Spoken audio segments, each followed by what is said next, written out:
Now, I'm the Bismarck on the 24th of May, 1941, and I'm coming out of the Denmark Strait with the heavy cruiser Prince Eugen ahead. You're the Hood and the Prince of Wales. Over the horizon, I can just barely make out your two ships. This is just an incredible distance. We're both moving fast. I'm going at 27 knots. I can barely see your superstructure. Imagine shooting that far. Feuer frei! Hood and Bismarck turn toward each other at full speed, like two armored knights, charging. Hood fires first. Bismarck returned fire. Feuer! Feuer frei! Feuer frei! When you're firing at 27,000 yards, you're firing salvos. 4 or 8 shells. And you're trying to straddle the enemy's battleship. So you fire off, and you're watching very closely from up in the director tower, and you see the splash of shells. And somebody yells, over, short, straddle. And the minute somebody yells straddle, you start pumping more shots in.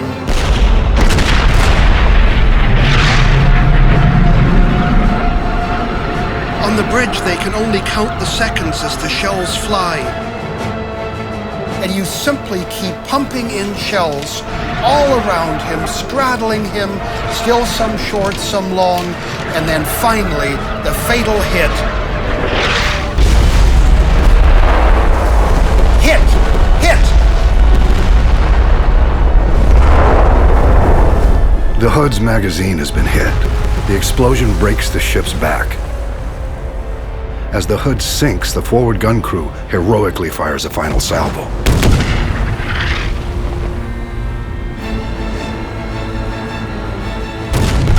The Prince of Wales was seriously damaged and must retreat after firing one last salvo. There were 1,415 men on the Hood when it exploded. Only 3 survived.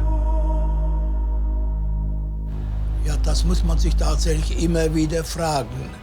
From childhood on, I was taught that the English were our enemies. I never saw an Englishman. I never talked to an Englishman. And yet, they were our enemies. And when we destroyed the Hood, after all the hurrah and hurrah from the ship, we looked at all the sailors lying out there in the ocean. We didn't know how many had survived, but many of us realized they are human beings like we are, and wondered, why are they our enemies?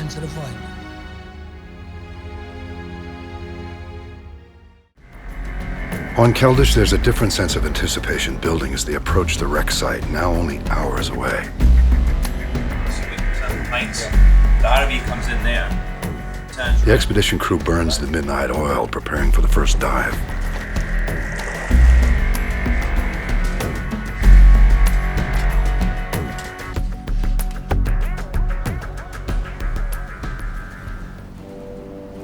As a gray dawn broke on the morning of May 27th, the crew of the Bismarck tried their best to prepare for the coming battle.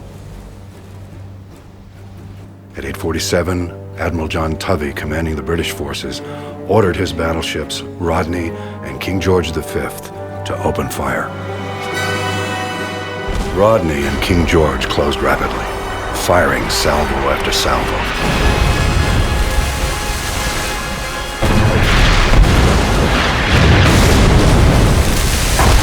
The cruisers Suffolk, Norfolk, and Sheffield soon joined in the attack. Shells tore through Bismarck's superstructure and its crew.